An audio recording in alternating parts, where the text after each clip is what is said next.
How is it going, team? A massive welcome back to the Average Jacks podcast. Today, I'm joined by the brilliant Vanessa Raella, and this one is not to miss. It's a great chat. It's quite a long chat, so I'll get straight into it and I won't bore you with the intro. But, as always, if you could leave the podcast a review, it helps massively. If you want to follow me, my socials are J McKeenan Books, all in the description below. You can find my website, which is www.jackmcKeenan.co.uk, and there you can find my weekly newsletter, The Cue, which is a 3-minute read each week, hopefully giving you the cue to the new habit that can help change your life. And finally, before we get into the podcast, a massive shout out to the sponsor, Viribus Strength. The guys are great. They provide some of the best apparel, the best bags in the business. I find myself using it every day, wearing the stuff as much as I can, and I'm never disappointed. If you want to check them out, head over to their website, which is www.viribusstrength.co.uk. The link will be in the description. And if you use the code AverageJack at checkout, you'll get yourself 20% off. All that will be in the description, as well as Van's socials and where you can find her. I hope you enjoy the podcast, and I'll see you all very soon. Peace.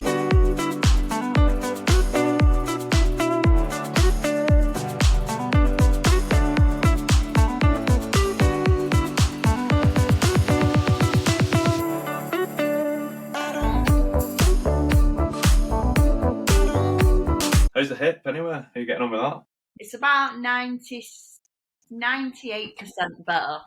Oh, that's good. That's a solid percentage to have. You know what it was? I tried to do some headstands when I already knew that I had an existing problem with it. Like I've had it on and off for years. But then when I was trying to do an headstand, which I've not done for like 6 months, I just didn't really put much thought into what I was actually doing with my hip, and I kind of learnt the hard way. Yeah. So osteopath was like, yeah, maybe don't do headstands, fam. Like, just sit down and shut up. Just take it easy, considering you've only got like one hip that's functioning. Yeah, you kind of need your hip band to like not just train but actually do your job. Yeah, it's amazing, isn't it, when you like injure yourself and you find how dependent you are on an area. Because I've got a shoulder injury at the minute, and obviously the training that I do and stuff, I just can't do any of it. And I'm like, oh God, I have another shoulder. I broke my shoulder playing rugby last March, but I kept getting told it was an impingement by the NHS. So I just kept going through like the physio cycle. And then probably about 10 months later, I was like, I can't sleep anymore. I'm in that much pain. I actually can't sleep anymore. And I was just like, bite the bullet, went private, and went and saw a shoulder specialist. Oh, and he was like, yeah, mate, your shoulder's completely fucked and has been for a long time. So luckily I avoided surgery. But the thing is, I was playing rugby, weightlifting, all with a broken shoulder just because I kept getting told it was an impingement. So I'd like do 5 weeks of rehab, try again, and it's not getting any better. Why is it not getting any better? Oh, where? That sounds really tough. Yeah, shit, man. It's definitely something. It was put it into perspective how much like fitness and routine is a big thing for me, especially like personally, to not have an outlet, because I find training, I don't know about yourself, I'm sure we'll get into it, but I find it a massive sort of release and a way to get out of my own head. Yeah, it'll help you deal with your own life as well as just everything in your life a lot better, doesn't it? Like diffuses any like pent up emotions or maybe stuff that you sometimes struggle with. I think training kind of like just brings it down a little bit, doesn't it? Yeah, and I was listening to a podcast a few weeks ago, and there was a lady on who's wrote a book about sort of dealing with emotions and mental health and depression and stuff like that. And she mentions about how one of the main signs of people who are struggling is like rumination on their own pain, and they talk about it a lot. And she was saying how fitness and exercise is such a good way to get rid of that, because you're not thinking about your problems, you're just thinking about the task at hand of what you're currently doing. And I was like, yeah, that's perfect. That's exactly how I feel when I'm training and like putting it all in. Do you know what I'll say to that though, which is quite contradicting to what you're saying? I think it's important that everyone does have different tools of helping themselves that maybe isn't just movement focused. 100%. Yeah, 100%. Because I think there's that element of some people completely rely on that bit of exercise in the gym to kind Definitely. of not deal with things like front on, like you say, your emotions and stuff. And I think there are other ways to diffuse a few things. Like I did like a guided meditation yesterday at the top of a massive hill, which I've not done for ages, but I literally felt like a different person. And I guess not everyone's expected to be like that disciplined to like actually do that sort of practice and be like fully invested. But yeah, I get what you're saying. Like, I think it's part of our life, isn't it? Like, we're passionate about the exercise. It makes us completely focus on ourselves for that hour, etc. But me personally, I think I've only just started to get on board with a lot of other things that are maybe not just on the exercise. I don't know about yourself. No, I agree. I completely agree. And I think for a long time, for myself, I think that's what was sort of missing for dealing with my own issues and sort of the expectations that I put on myself, which I'm probably my own biggest critic. And that's something that, drives me on to be probably better and pushes me, but it's also a burden as well. And when I'm training and I'm not thinking about that, I'm not actually tackling that problem head on. I'm just a bit of a rest. It's like it's taking away the issue, but the issue's still there, and that's what I've found with sort of journaling. Breath work's big for me. I do like doing that. I probably don't do it as much as I should, but I think we're quite similar just through looking at like your socials and stuff. Is like I love cold like exposure, the water, stuff like that, but also like I probably prefer being in the sauna. Because like once you get to a point in that sauna, it's just you and your own mind. And you're like, God, this is rough. Saunas have got loads of benefits to them, haven't they? Yeah, I feel like I'm well overdue a sauna session. Yeah, they're so good, and especially when you combat them both together, like the cold and the heat. Yeah. You sort of. I remember there's a practice which is like 15-3, so it's 15 heat, 3 cold, and you repeat it 3 times. And honestly, by the third round of that, you're just in a different dimension. Like you're just vibrating at a higher thing, and it's absolutely insane just how you feel when you come out of it. I've done that once at an actual place in Blackburn, and I was surprised myself actually. I was a bit of a soft arse. That getting back out of the sauna to get into the water is just like next level shit, and we actually can't breathe. Yeah, it's so consuming. Like you sit in it, and because obviously you've heated yourself, it's bad enough when you're at normal temperature. So never mind when you've been in something that's toasty and like 90 degrees, and then you're doing literally something like, in some cases probably like an 87 degree change of temperature. So it's so shocking. What's your opinion on actually like what that actually does for the body? I mean, not just because there's a lot of people I think, right, that are doing it for kind of like that mental headspace and like it's like challenging mentally. Yeah, the resilience. But then, so there's that. But then there's people that are like talking about like reducing inflammation, muscle recovery. What are your thoughts on that? Because I'm not completely buying into the recovery part. Potentially inflammation. Yeah, I think for me it is. I do go into that with more of a resilience and a mental challenge aspect of it. I think the sauna, from everything that I've read and everything that I've listened to, I'm no expert. I only listen to these things secondhand, but I've never seen anything that has had anything bad to say about the sauna and the benefits of it in the health. And then you go on to the other side of that, and with cold exposure and that, and it's very much a mixed bag. I think you can be on the pro side or the con side, and for me, I sort of take it both with. Like I tilt my hat to both. I've got splinters in my arse, I should say. I'm sat on the fence with it, but I do find like inflammation and stuff, and I know there's been studies as to when say people do hypertrophy training, and then they go in straight to the ice afterwards, which some people do. It does actually have negative impact on the training because of the essentially when you're doing hypertrophy and you're lifting weights, you're essentially causing inflammation, you're causing blood flow to the area, muscle damage. And then when you get in the ice, you're negating everything that your body's just done. So I think if people are doing it, they should probably research it a little bit and sort of not just think that, oh, it's great for me if I go and do a big weight session, aim for build strength or mass, and then go and jump in the ice bath, because there is studies that suggest that it is actually negative rather than positive. If that answers your question. I'm sort of on the fence. I think it's a little bit of like a fashionable thing now. Yeah, 100%. Like people will want to have a video of them getting in the pod in the garden. So it's like a bit of a trend, isn't it? Yeah. And I guess maybe we don't need to know all the facts, but if it's helping someone feel like less stressed or calmer in themselves, or they feel some sort of benefit themselves, then it's not wasted, is it really? No, definitely. And I think you always hear that expression that, oh, well, it's placebo. And I always think to that, well, even if it is placebo, it means it's working. So what harm is it doing? If it is working, it's working. So it's each to their own, innit? I mean, it's better than being in the pub, isn't it? Yeah, 100%. 100%. And I think, like, well, I'm from Wigan. I think you're from them areas as well, aren't you? There's definitely... Well, I actually used to live near Preston. Yeah.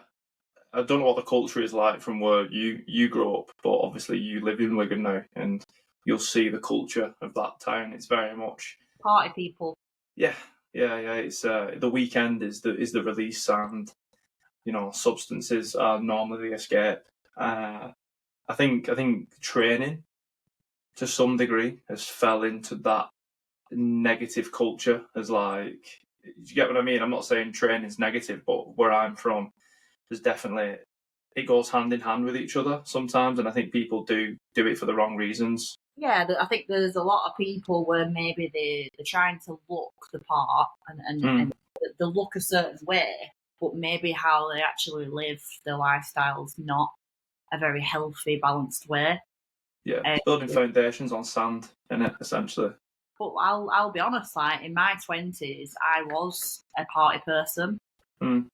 Which is not something that I've really spoken about that often recently on socials, but I will definitely start speaking about it a lot more now. I guess that I've kind of, all of the tough lessons in life, I've already kind of made those mistakes myself. But in my 20s, it was kind of like, well, I guess a lot of people partied, don't they, in the 20s, but my life definitely was exercising, dieting as much as I can, trying to look a certain way, and then every single weekend was just completely numbing all issues, all emotions, all past things that have happened to me, and it was just suppressing, hiding, numbing.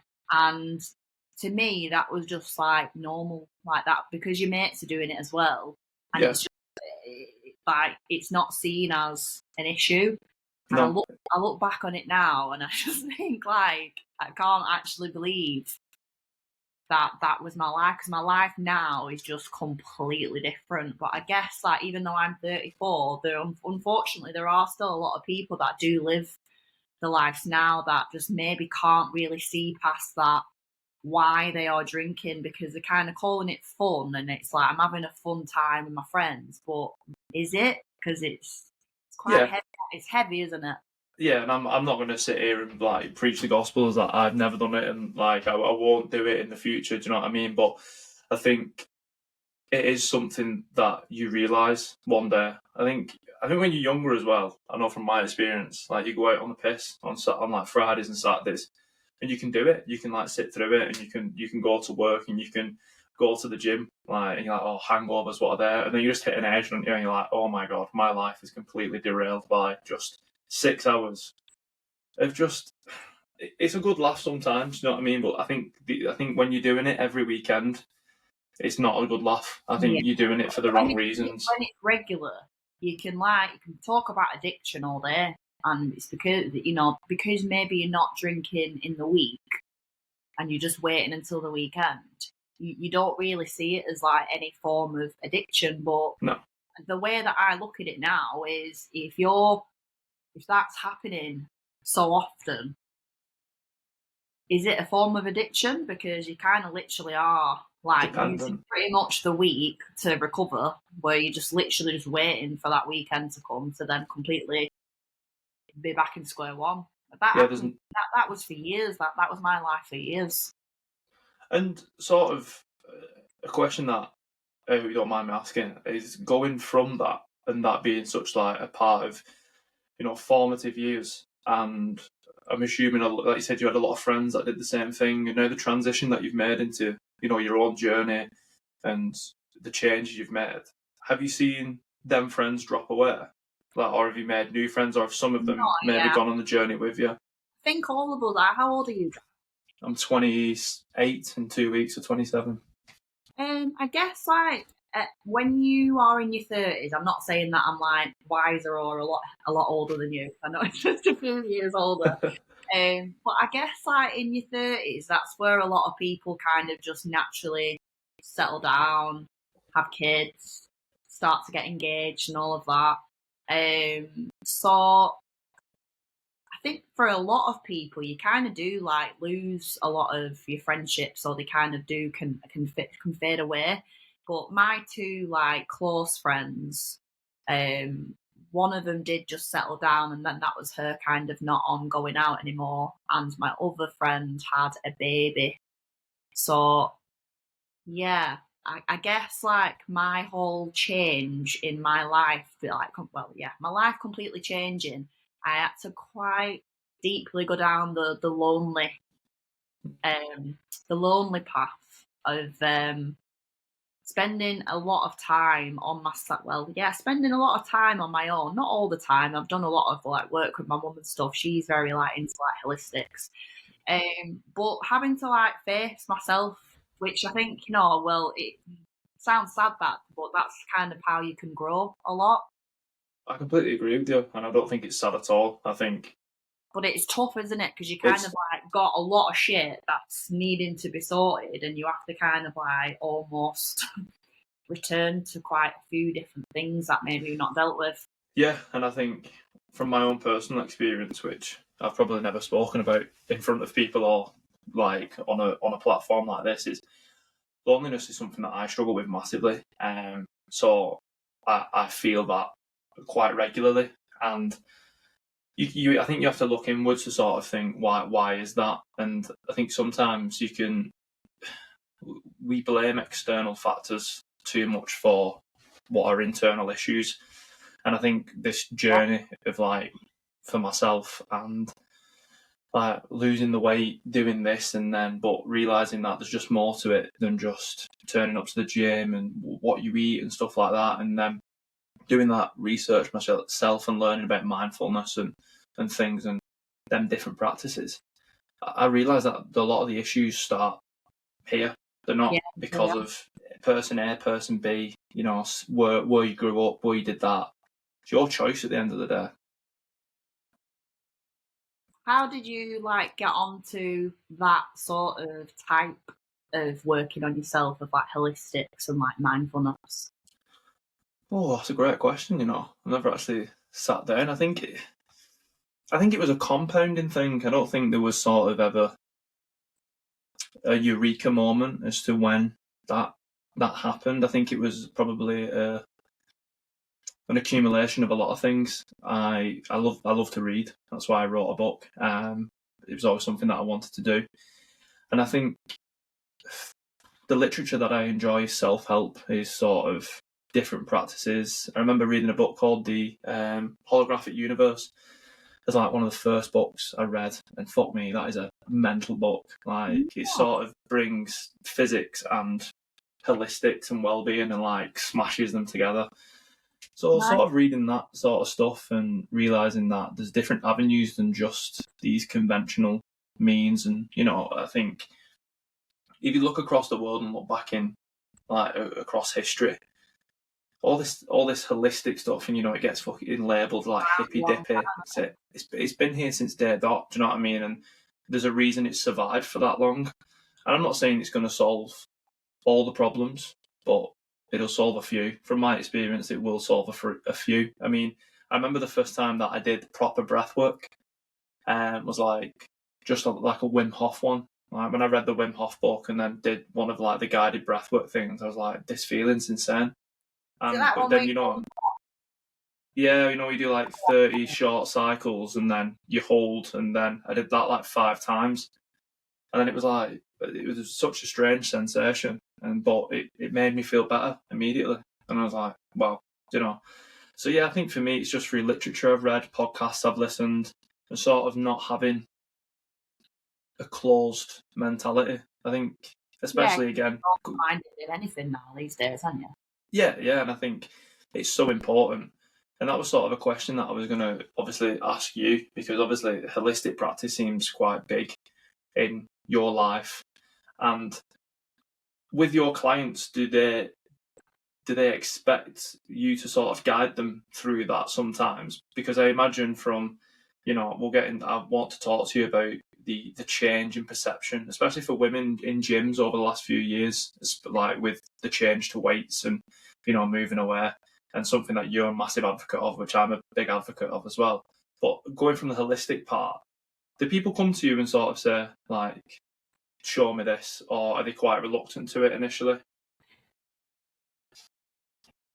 It's not really where they'll come at me with the word holistic. I think they already know that I look at the whole 360 effect in not just what you're doing in the gym, but even just like your approach with like nutrition in a holistic way, in a sense of like the whole self-love and how you are growing on how you're looking after yourself, and how even to be like grateful, how to be grateful, how to look at like empowering yourself and actually, becoming a better version of yourself. So it's not, I think it's kind of, I think most people that do come to me already kind of know that it's like a full 360 effect with just growing that mindset and effort towards yourself, rather than it just being about looking a certain way.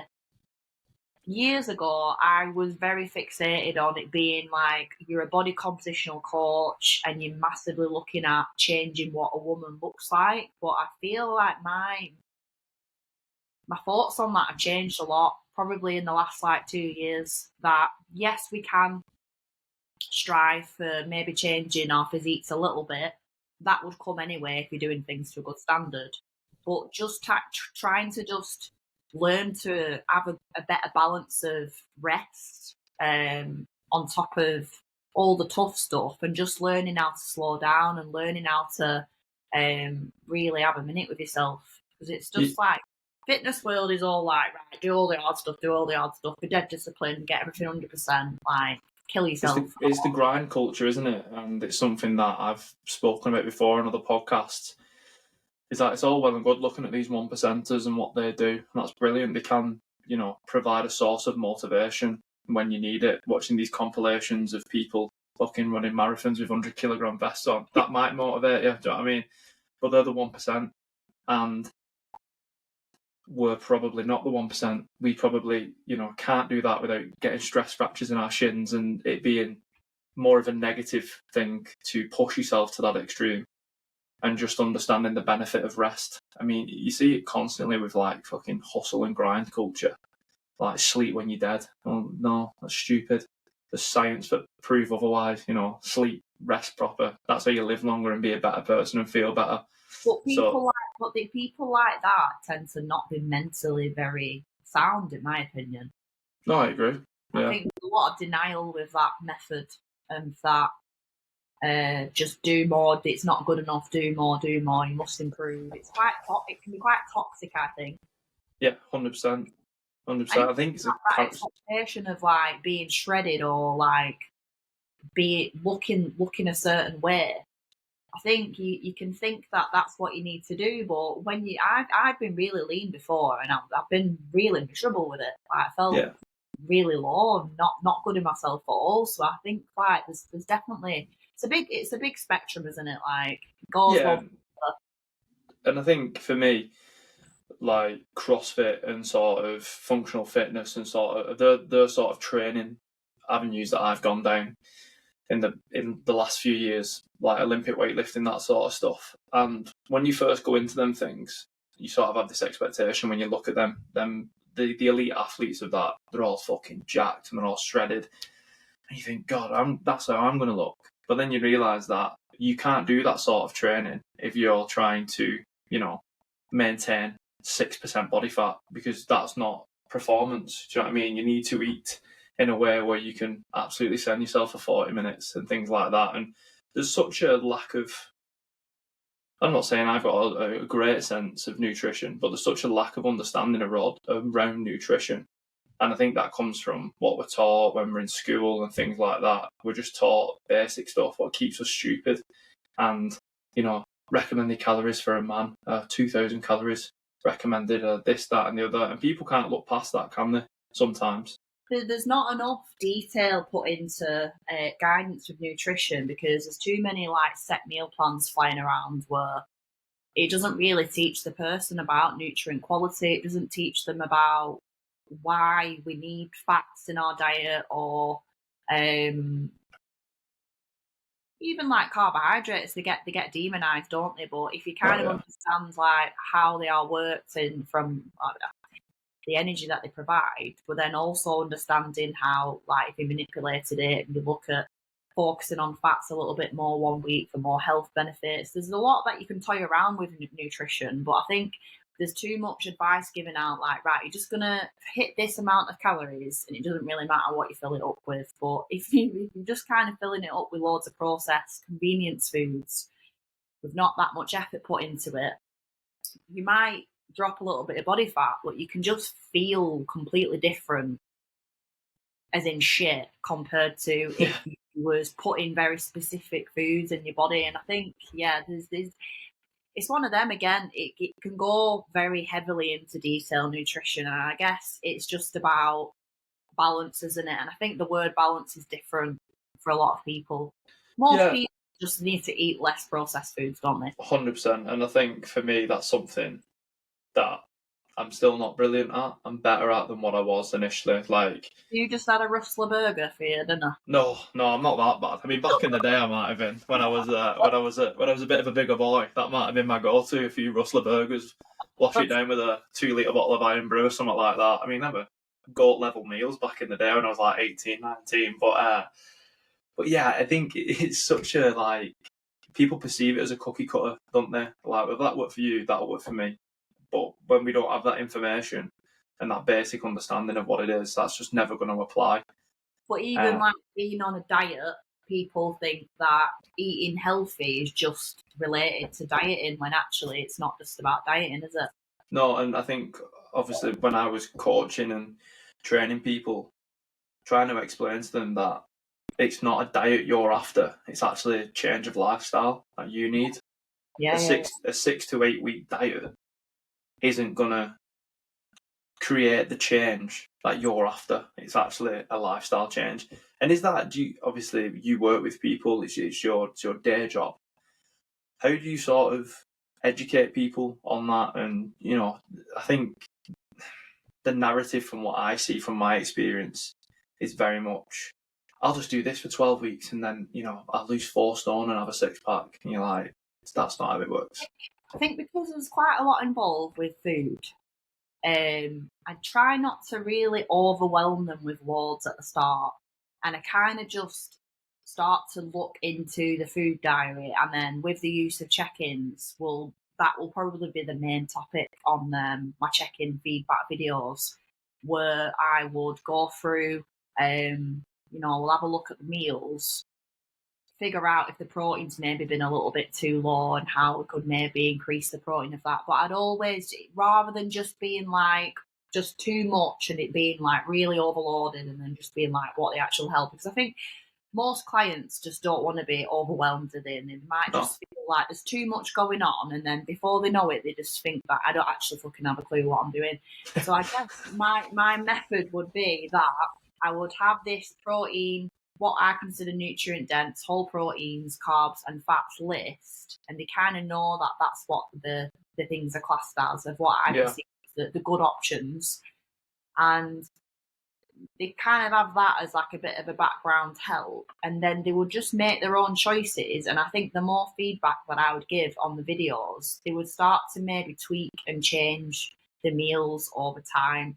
Because on the Kahuna app, where they actually track the macros like every day, that's where I can then sort of advise if I think something balanced or if it's not. So for example, if they're only having like 20 grams of fat a day, I would just re-explain the actual purpose behind fats, and then be like, right, let's have a look at which fats we can start focusing on this week. Are we going to have some salmon? Are we going to have olives? And it's just like over time, I think that's when they actually take it on board as like they've learned about food. And I think that's probably the best way, to be honest. Like you say, after coaching, they kind of already have that knowledge of understanding the place for carbs, understanding the importance of protein, what fats are actually doing, and what a balanced diet means, rather than it just be, right, chicken and rice, set meal plan, where they don't have a clue what to do outside of that set meal plan. It's not sustainable. It's not a long-term answer, is it? And I still, it winds me up that there's so much of that still going on. I'm going to start ranting in a minute. I love it. Rant, mate. Let it out. Preach to the masses, because I'm on your page. Is a lazy way for coaches to get results out of a client, because some people are so desperate to lose body fat that they'll get a set meal plan, they'll actually follow it, and they will lose a lot of body fat because there's no external things going on. They're literally eating what they're told to eat. But then what happens next? They don't have the tools to kind of live the life in a balanced way, and they probably just revert back to how they was beforehand. And then the coach will have that before and after picture, and it's like... Yeah, and that's where it's a diet then, isn't it? That's where, you know, they've gone to a coach for 10 weeks, they've got a diet off them, and then they go back to, you know, that shit diet again, that diet what got them in the position, because they've... Yeah, because that's it. And someone, I can't remember who said it, again, I was listening or reading something, and they were sort of comparing personal trainers and coaches to, like, driving instructors. Like, you have this person for a set period of time, and then you should have the foundation and the fundamentals to be like, right, I could sort of do this on my own now. And do you agree with that? Is there a sort of... I will make it clear to my clients that I will hopefully sort of coach them and educate them for at least 3 months. They always tend to stay with me for at least like a year. At least 3 months of learning, and by all means, if they wanted to then stop, then they could probably apply what they have learned from me and try to apply it, or at least understand what they need to do. But I think a lot of people then sort of, because they lack that accountability, they kind of can follow things, still track for about like 2 weeks, and then it just starts to fall off. And I'm grinning like a Cheshire cat here because you just said the buzzword of accountability. And I think that's a massive thing, isn't it? That's all people want. They just want a big, large parrot on the shoulder to be like... Yeah. We all do, though. I think it's I think we're quite tribalistic as what we are as humans, and I think we look to people with the expertise that we don't have, and sort of... I think we should anyway. I think it's a completely natural thing, and it's an okay thing. Some people think they're better than help. I said it. I did a solo podcast last week where I just ranted and chat shit for 30 minutes, and I talked about that. Just got on my soapbox and went for it, Matt. But like, no one's better than help. There's always someone who knows what you want to know, and that can be driving instructors. It can be an instrument, but then it can be fitness and exercise. It can be nutrition, and I think sometimes you see coaches who just want to get the people, and they're like, right, you're mine now. I'm never letting go. You're my source of income, which I get.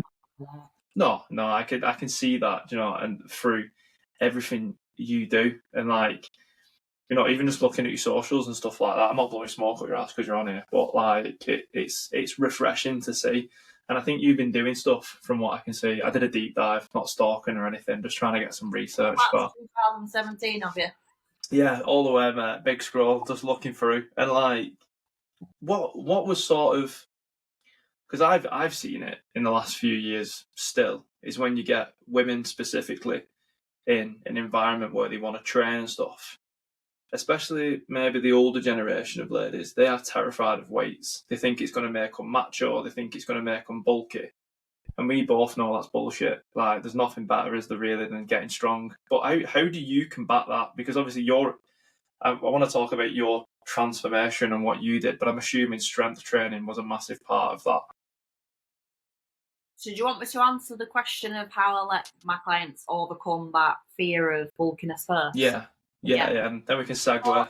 Right, in the initial consultation, it's just a really good sit down to make it completely clear about how processes work, because I think even the processes, women kind of don't really understand that.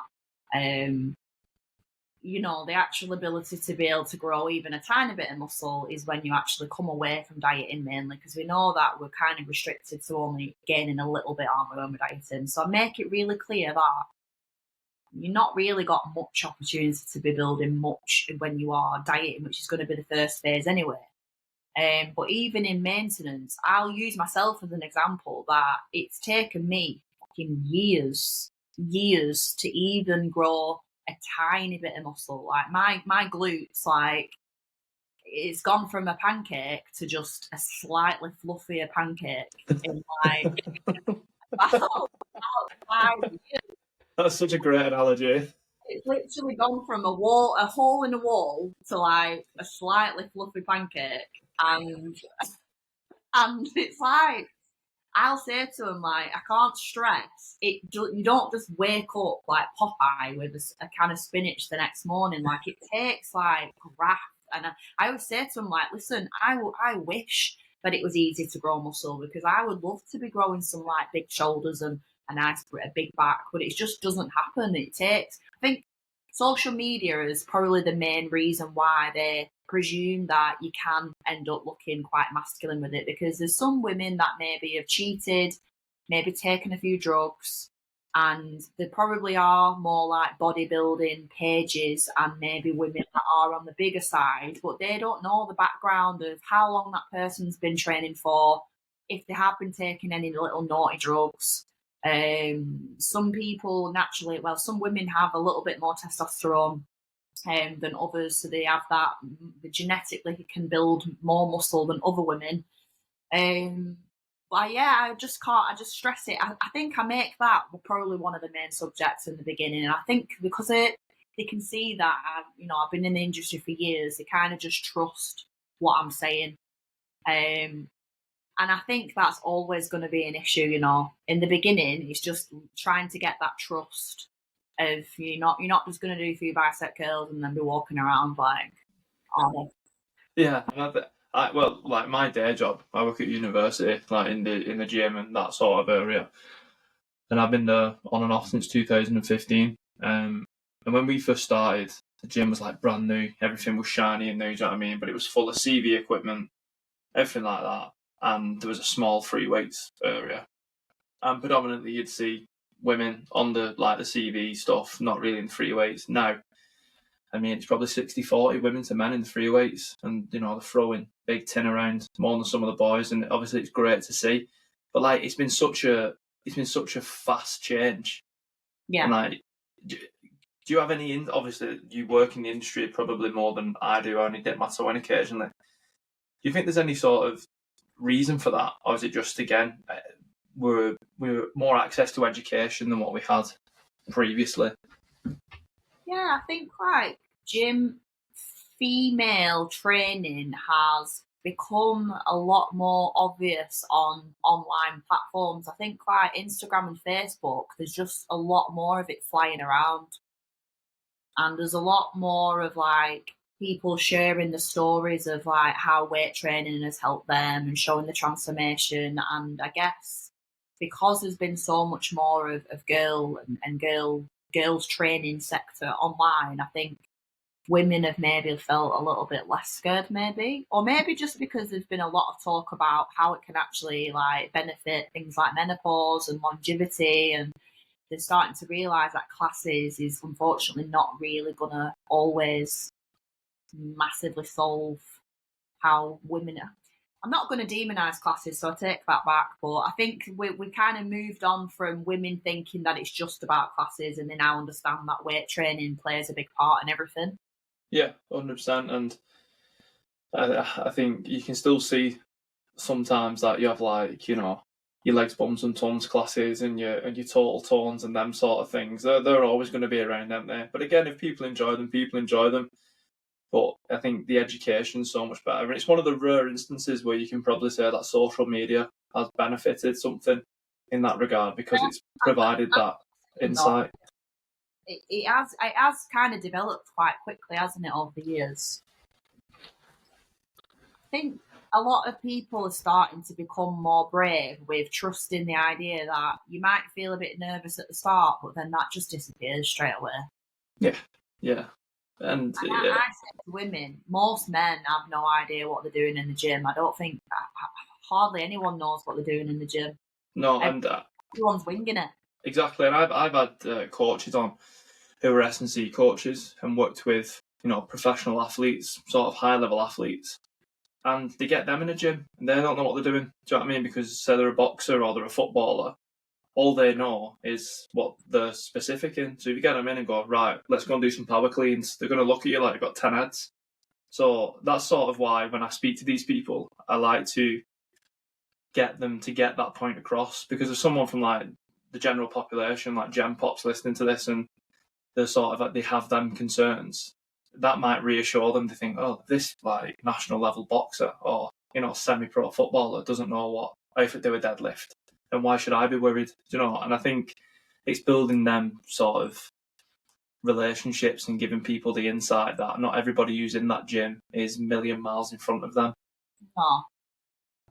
No, I think it's just starting, not overthinking it, and just starting.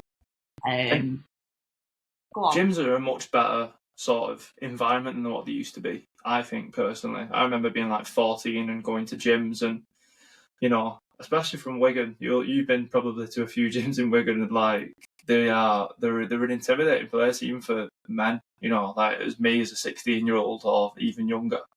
You walk in, you've got these big fucking burly men, your old school like bodybuilders, got rhino skin and all tanned up and, they're fucking terrifying. Gold's Gym best. Yeah, you know exactly. You can picture it, and I bet there's people here who can picture it and stuff like that. But you still have that today. But I don't think gyms are anywhere as intimidating as they used to be. Become a lot more equal, hasn't it? 100%, definitely. I remember the gym I went to, it had a women's section. Like it was women's and men's. And like looking back on that, that's so fucking bizarre. And that was like fucking hell, 2012. Hopefully that's not really a thing anymore. No. I don't think it really is it?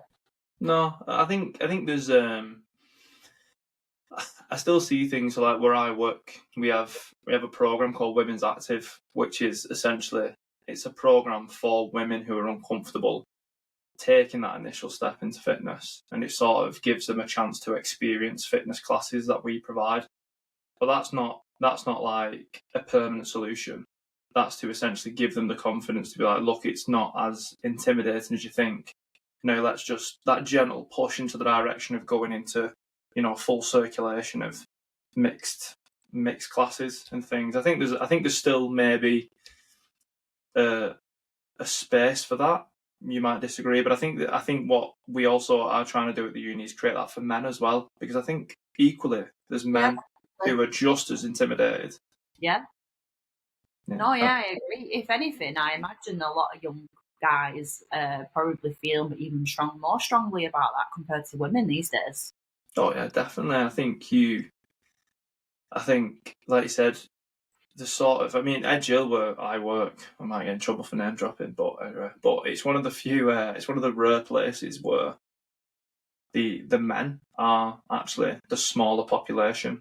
So it's heavily women, So which is cool, we got all these things and stuff. So that's why we're trying to bring this in for men, because there's definitely going to be a population of lads on campus who've never lived, away from home before, probably don't have a social group. And one of the best ways for me anyway, I've played sport all my life, the best way to build a community and to find new friends is via sport or the gym.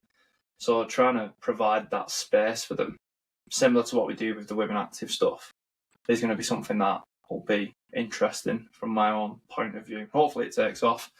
Yeah, definitely sounds good. But yeah, so going back to what we was talking about a little bit before, so you've been like in the industry a while now. You obviously had your own like personal transformation, which by the way, fair play. It's impressive from what Excel. Yeah, so I mean you smashed it though. So what was like something that I like to ask people about how they got into it was it compounding moments, or did you have like this epiphany that I need to make a change, or I want to become a coach? Accident. Oh, I love this. I'm strapping in. Fire away. It was an accident. So after uni, I worked in a marketing job, and it didn't even last like 6 months. I hated it, and I just needed to get any job. And I was a big girl, so even like throughout uni, I was really big. I was just one of those really big, loud, large characters that was like, I don't give a fuck kind of character. And really deep down, I did give a fuck. Defense mechanism. Yeah, and there was a lot of like, I'm the funny one, I'm the funny character, I'm funny, I'm just big character. When really, like, the funniness was kind of masking over a lot of shit. I can relate so much, man. I can relate so much. Where you just kind of like hurting so much inside that you just choose to laugh it off and have a couple of donuts.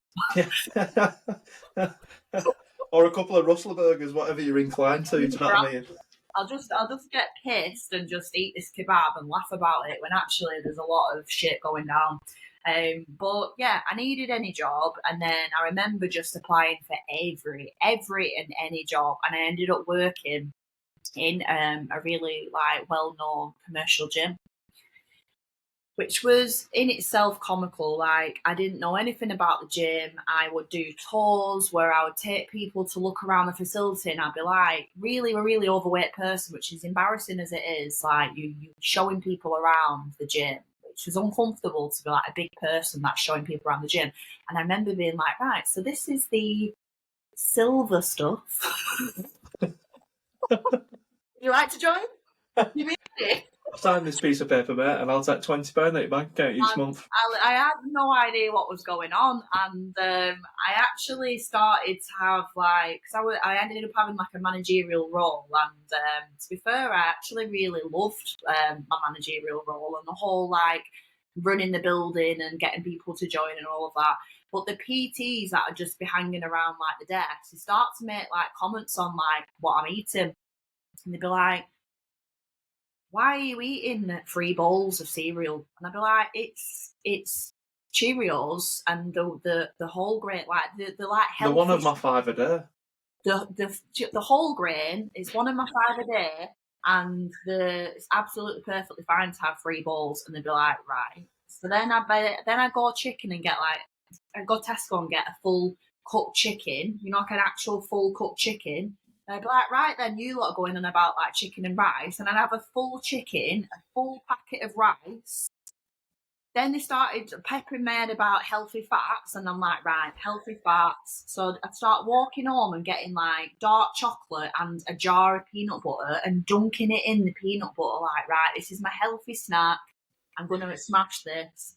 And it was just the fucking shambles. And the more like I hung around with these PTs, I started to obviously like learn a little bit, and then I started to have like a bit of an online coach, and I was there for years. And then one day, the woman that did one of the classes, Insanity it was 6 a.m, and she didn't turn up for the class, and I had to fucking cover this class and completely blag it. Hey, right. That's class. Bit of winging it. Love that. That was when I actually started like the whole like all of like the learning to do with like classes, group training, and then coaching. Love that. That's such a good story. As I transformed, I kind of went too far with it. The person that I worked with at the time, which I'm not going to badmouth, he probably won't listen to this anyway, but I was put through very restrictive rules where I did a photo shoot and I didn't have any muscle. I was really thin. I was put through ketosis for like did no carbs for like 14 weeks. It was like very strict macros where you can't go over by 3 grams one way or the other. And I, in all of this, was still a party person, still a person that didn't really understand how to look after myself. So I did lose a lot of fat. And outside, I could see that as, oh, what a success story. She's dropped all this body fat. She's obviously completely winning.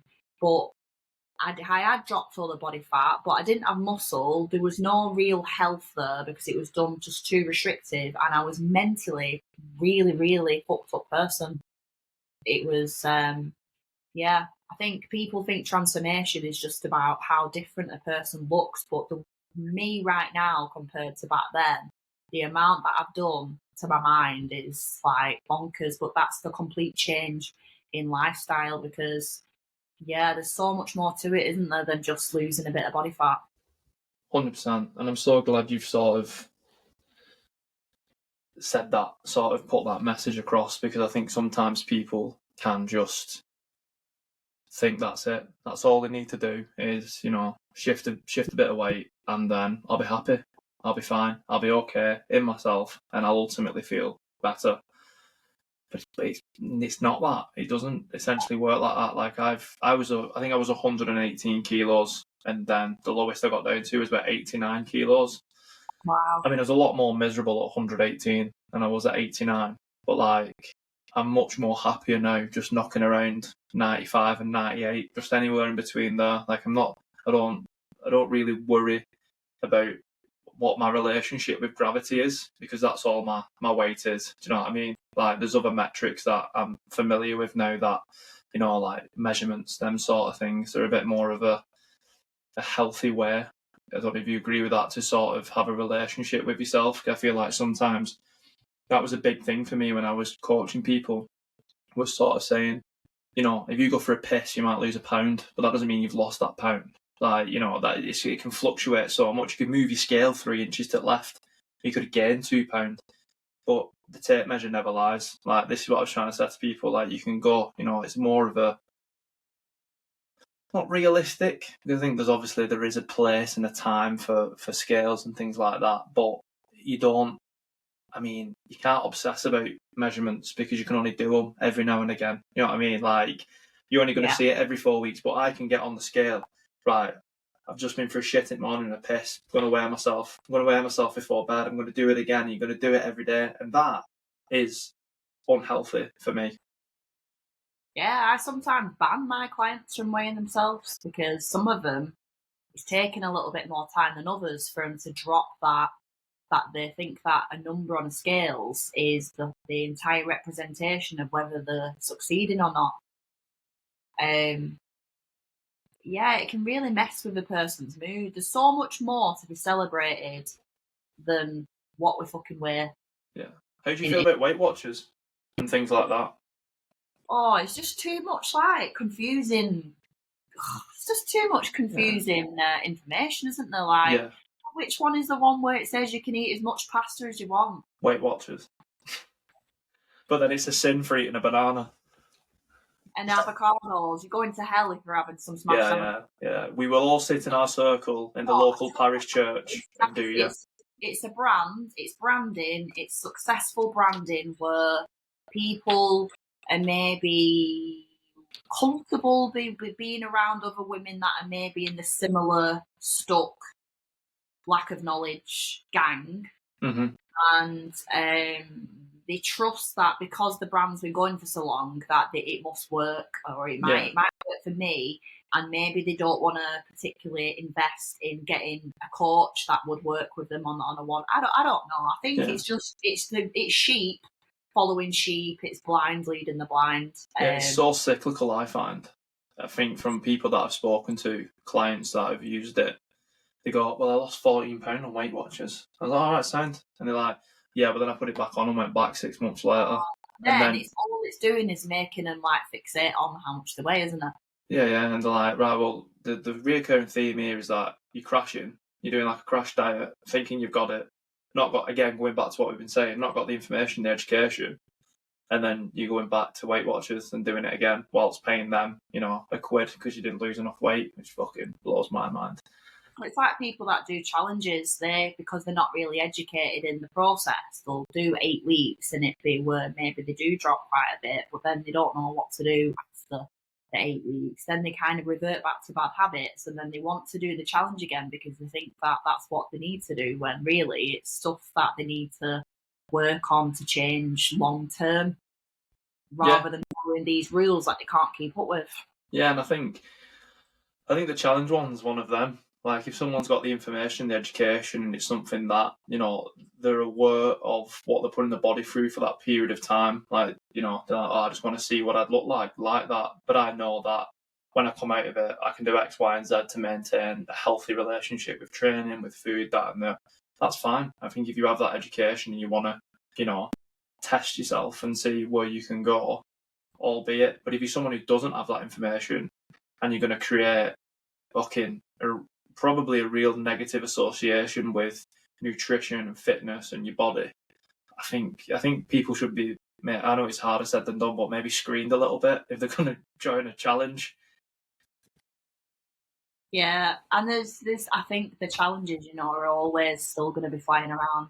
Oh, 100%, because it gives people what they want. I think it gives them in 8 weeks, I'm going to make you look like this.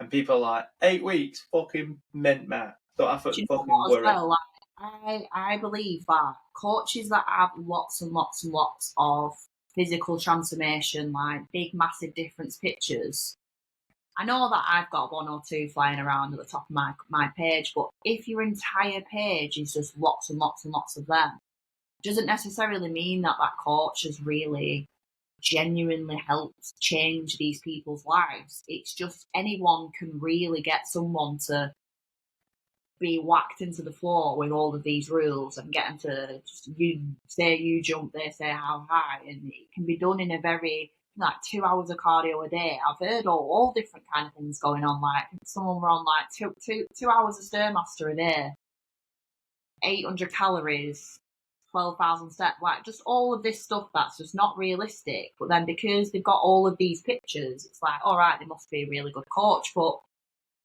you don't know what the aftercare is. You don't know whether those results have been able to be sustained. And to me, a successful fat loss transformation is when they get to keep that progress made long term, rather than just constantly reverting back. Yeah, like yo, what people seem to go through a lot.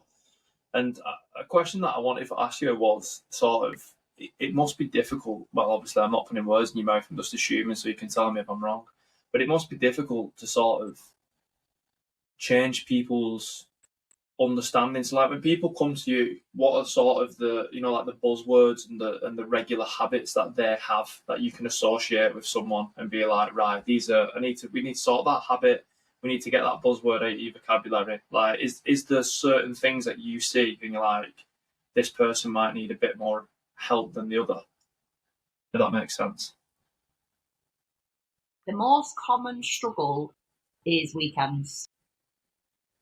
So weekend warriors, it's like understanding how to still have a social life, how to still have a bit of fun and a balance, like that sort of part of your life when it's more likely free time, but how to make it where it's not getting in your way. Because I think tracking weighing all your spinach and being absolutely on it in the week, and then just kind of like really underestimating what things add up to on a weekend. But because it's the weekend, it's trying to get them out of that frame of mind of, just because it's a Saturday and Sunday doesn't mean that your body's going to be like, oh, it's all right, guys. It doesn't count these calories. All right, don't worry about it. And it's like, even like, unfortunately, without sounding miserable, like even if you go in Nando's, you're easily having 1,000 calories. And that's just... My Nando's order is ludicrous.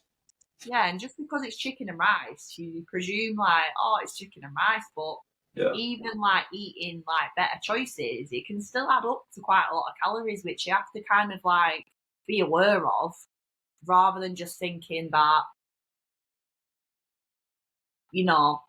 eating 3 meals on a Saturday, expecting to fit in that Nando's, expecting to fit in a lunch and a breakfast and still be within calories. It's hard. So I think that would probably be the most common one for me to help with. And it's kind of getting people to understand that if you're choosing to have a bev, it might be that you need to have maybe the bev or food. I'm not saying don't eat at all, but if I you're get what you're saying. going to a meal and you're having like 8 Aperol spritz plus a 3-course meal, you'd be absolutely bonkers to think that you are on plan for the week. Yeah. So it's like choosing one or the other, or you might have the meal and the dessert, but no alcohol. It's great. It's understanding the sacrifice, isn't it? And I think people sometimes think, oh, well, I've calories are just calories on the day, but they don't understand that, they could knock off extra 100 calories for 5 days, Monday to Friday, and then have, 500 more on the Saturday to play with. That's the information that we can give. But then if they're doing it every single weekend, that's where, if they are chopping calories down in the week, every week, that the training suffers for it, the sleep might suffer in the week, they might feel burnt out, they might feel so limited from trying to go for these lower calories in the week that the behaviour is even more worse on a weekend, because they're like, oh my God, I feel so dead. And I've banked 100 calories a day, so I'm going to have this full Ben and Jerry's tub as a side. Yeah. It's funny, isn't it? Because I think it must be such a hard job for you to, understand the uniqueness of someone and navigate not sending them into that sort of mindset. You know what I mean? Because people will look up to you. I know in the past when I was coaching more, people take what you say as gospel. So is there a pressure that comes with that for you? Or obviously you've been in the game now quite a long time. Has that just evaporated, or do you still sort of have doubts about the information? Do you mean like keeping on top of my own life to not jeopardise my business? Is that what you mean? Yeah, a bit of both. So maybe more of where I was going was sort of, if you said to someone, let's try and bank an extra 100 calories a day for 5 days, and then on the weekend you've got obviously that 500 to play with. But then you obviously give the example there where for some people that just doesn't work at all. So someone might come back and be like, well, you told me to do that. And, they sort of put the problem onto you. But is there any pressure that comes with that for you? Like before you tell someone something like you should maybe do this? I think we have to try different ways. Sometimes just one way might not work for a person, and then as a coach, you have to actually be open and very, very willing to try different approaches with clients, because it's not good enough just to be like, right, you've done that wrong, you failed, it's your fault. It's not just about me like blaming the client for not doing what I say. I think there's other ways that we can maybe look at things, like, for example, banking a lot of calories, pushing a lot of your calories maybe on a Saturday more towards the end of the day. You might not have had your breakfast, you might have a really low lunch, and then sort of save most of your calories for maybe that restaurant visit or a big tea that you've made, a fake away at home or whatever. So I guess the more I get to know the client, the more I would know maybe what they might benefit from the most. Some people might want to have a bit more flexibility on maybe a Saturday, but then rein it in again on a Sunday. I know that works for a lot of my girls, because even that makes a big difference of just using maybe one of the days as a little bit more of a top heavy calorie day. And just, treating every person as an individual. It's hard. I think keeping on top of like all of my clients as well as myself. Like sometimes I'm literally like, how am I remembering everyone's bloody IBS problems, food intolerances, menopausal issues, mental health, whether the kids had a sleep or not? Like I remember a lot of big details about my clients. So I'm surprised that I actually keep on top of myself. But in terms of like me and maybe the pressure of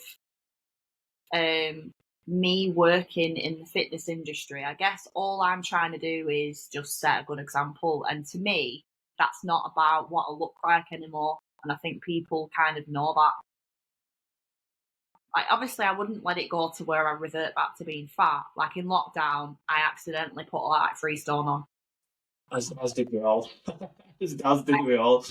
I had no money, and every time I went to Tesco Express, there was reduced croissants for like 10p, and Them yellow stickers are lethal, mate. Lethal. yeah, the yellow stickers had a lot to answer for. I literally was a large person. I started wearing baggy t-shirts, and it was all downhill from them.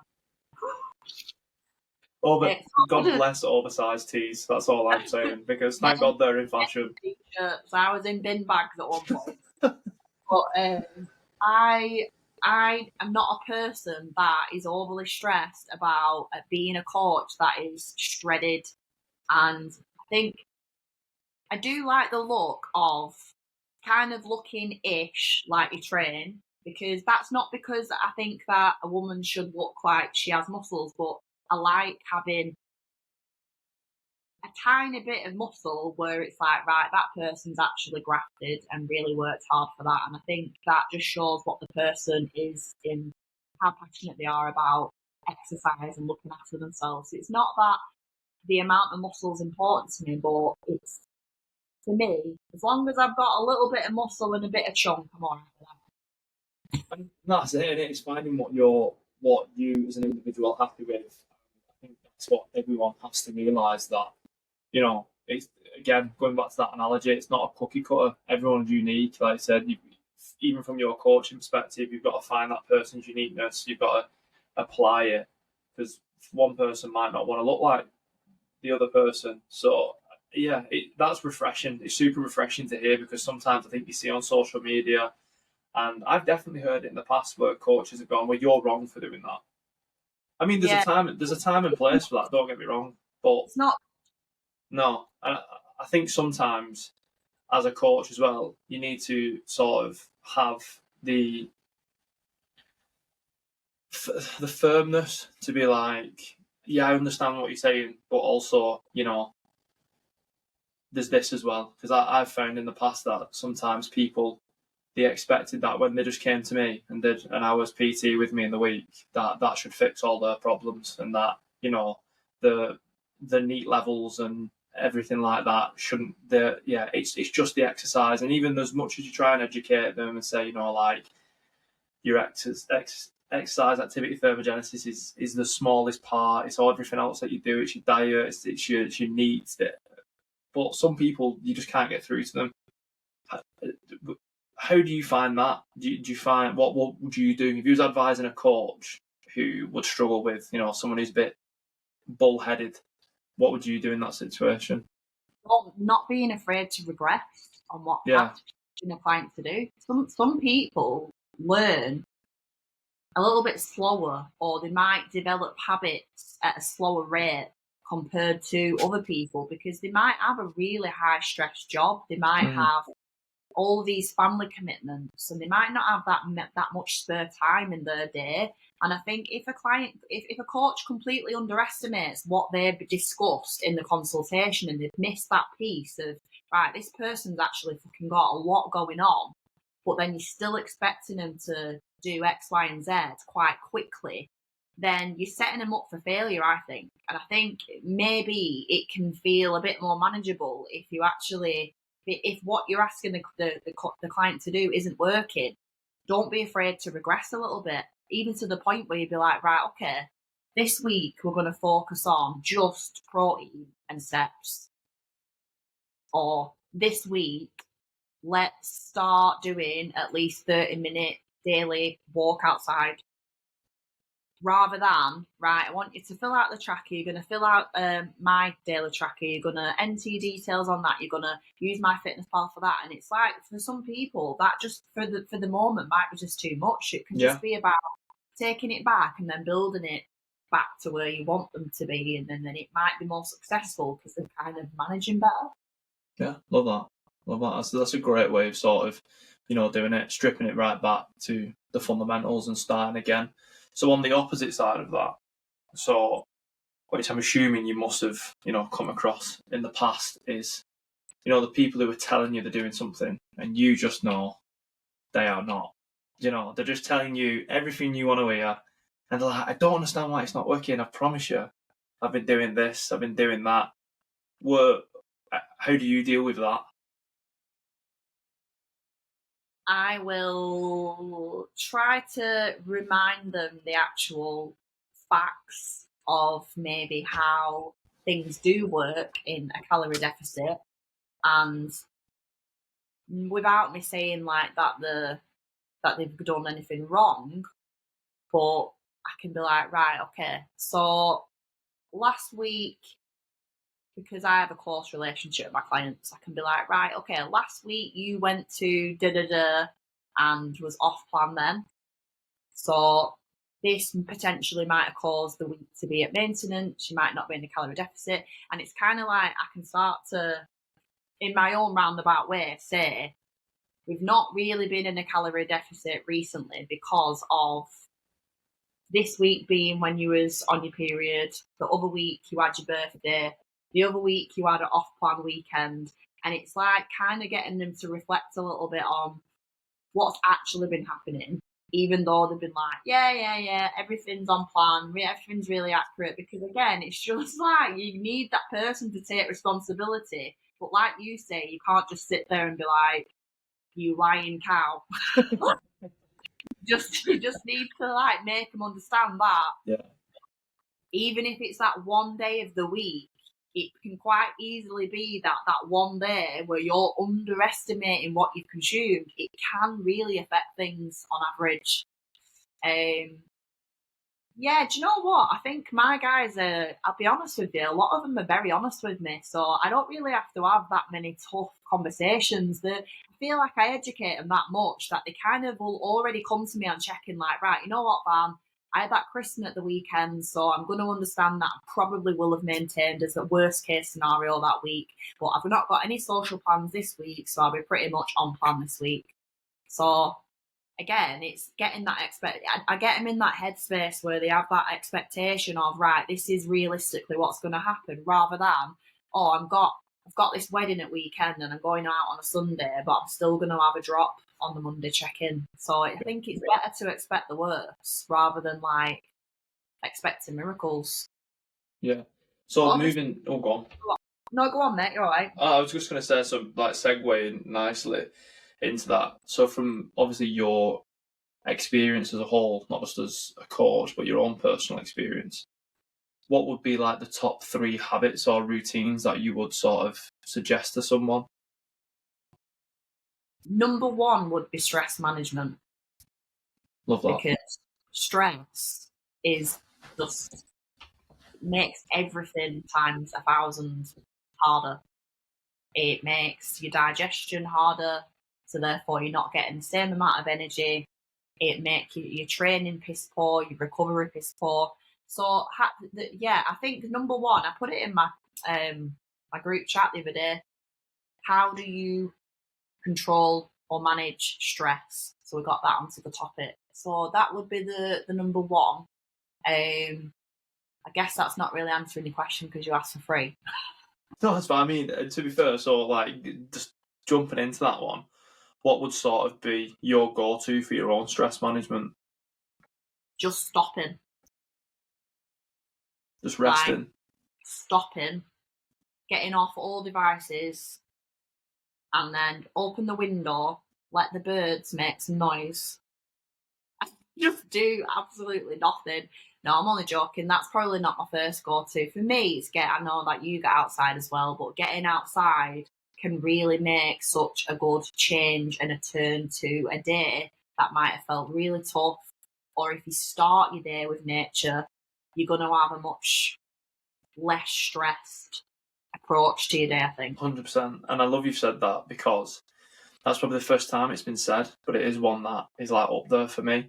Because going back to what we were talking about before, my own journey, when you asked me that great question, was I'm massive into like philosophy and stuff, not like proper boring stuff if you don't like it, and like Stoics and things. And you read a lot of, writings from Stoics and philosophers from 2,000 years ago. And there's such a reoccurring theme of going outside to reset, to get new thoughts, to feel better, to do that. And again, it's talking about these practices that are thousands of years old, but still ring true today. It's really powerful. Nature is super, super powerful. We've almost disconnected from it, haven't we, with social media? I like that you said, take that away, your phones, devices.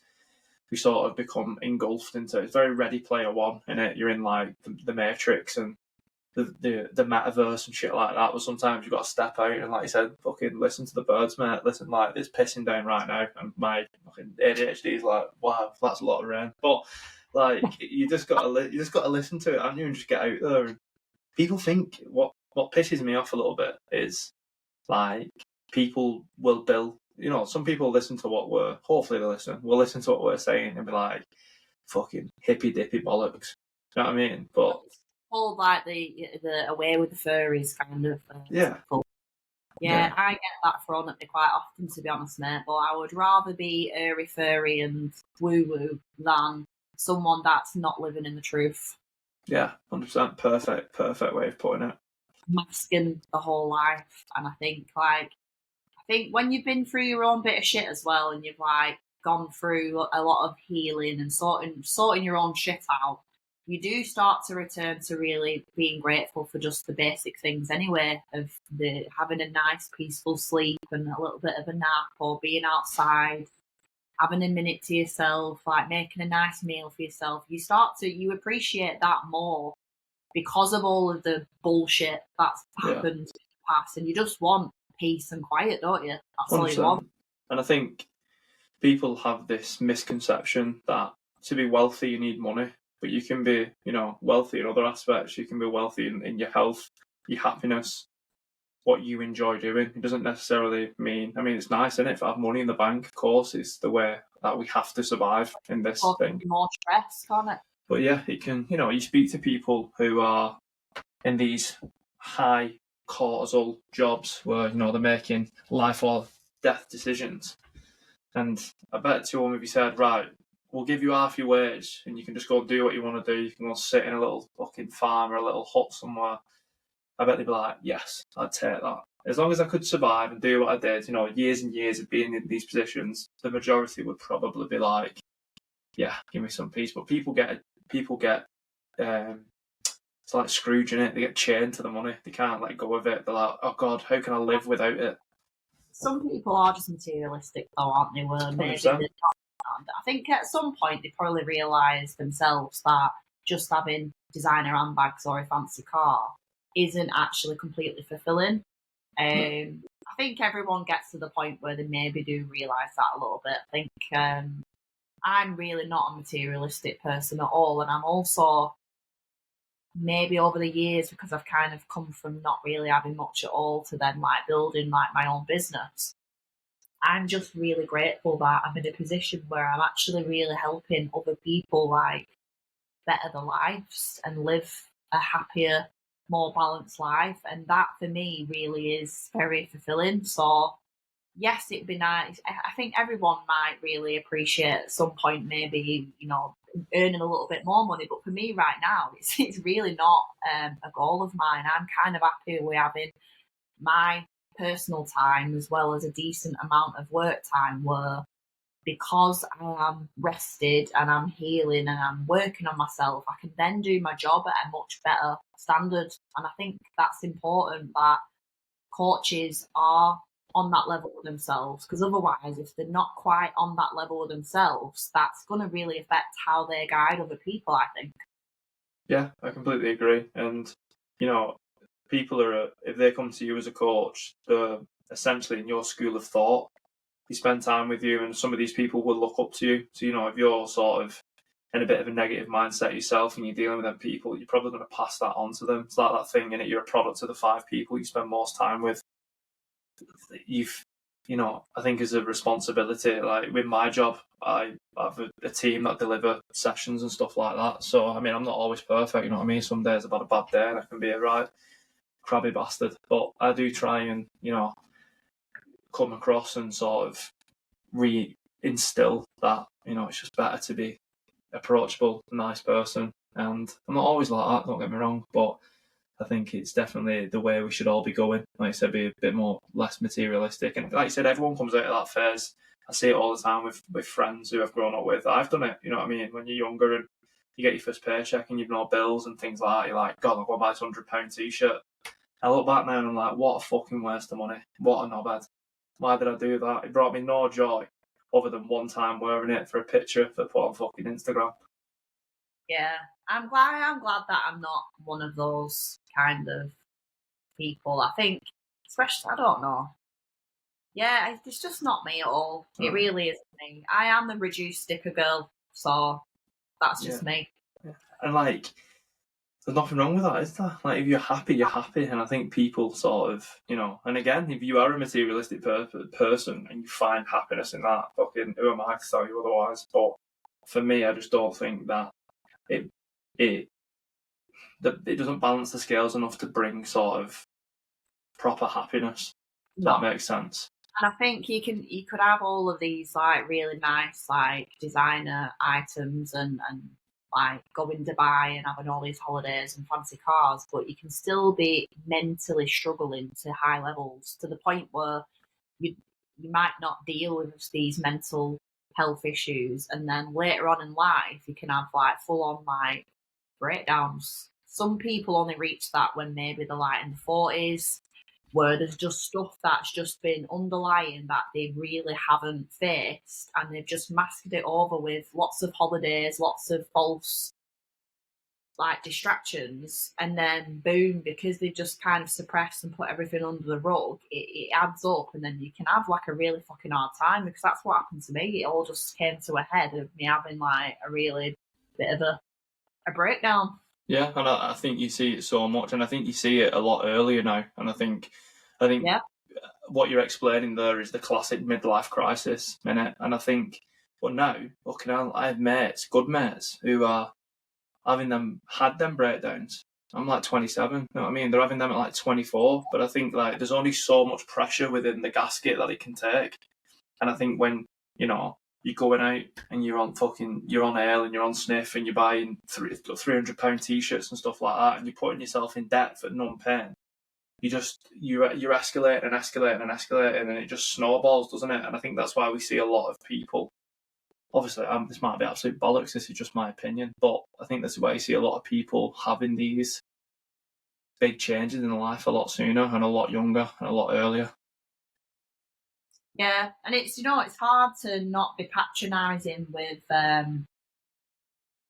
advice when it comes to that. I try to not be too forceful with my guru ways, because some people kind of have to learn it themselves and actually make those realizations themselves. Because like you for example, you sometimes still have a drink, and then there's no judgment from me at all for that.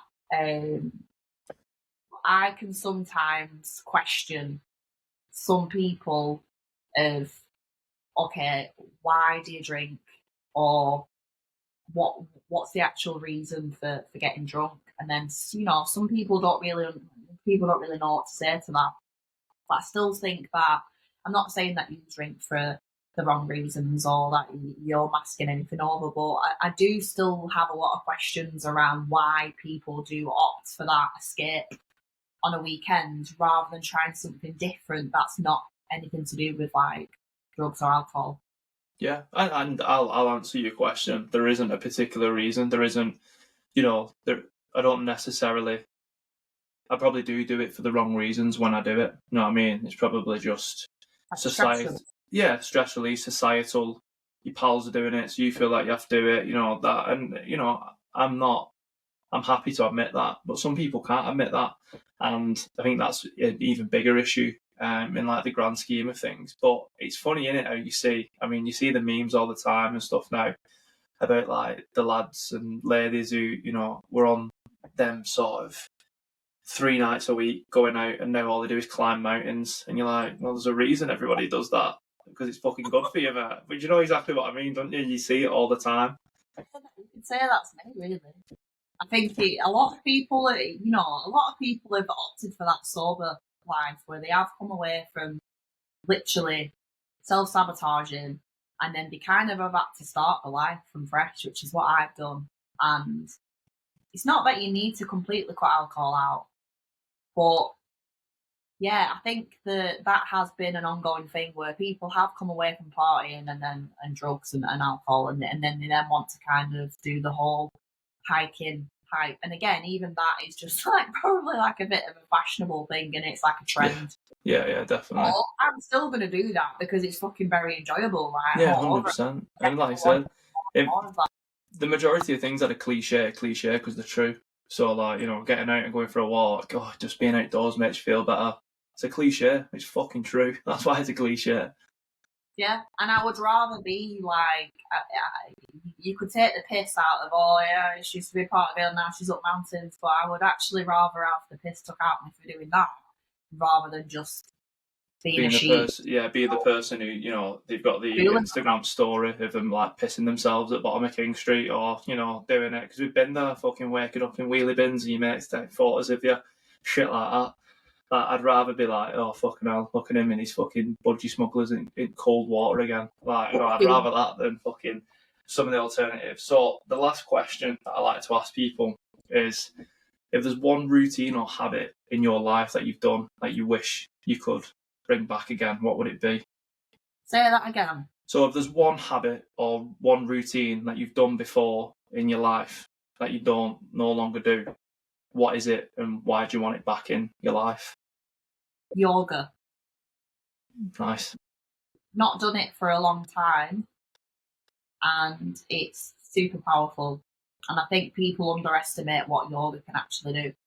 Not just from a physical, like, as in, like, help with mobility and recovery with, like, training, but it can help, like, balance your hormones. It's classed as a somatics, isn't it? So it can be very healing and sort of help you work through some trauma, help you release a little bit of trauma. So yeah, that's something that I've read up a lot on recently. And yeah, I've not done it for a long time. So that will be my next step to help continue doing the work of just releasing some shit. Yeah, because the work's never done. Releasing as much shit as you can, and that can be done through breath work, and can be done through yoga, it can be done through a lot of different ways of releasing. Yeah. I've been to ceremonies, I've been to lots of different holistic ceremonies, I've used different plant medicines, different ways of really shifting and purging and unfucking yourself, I would call it. That's a great way of putting it.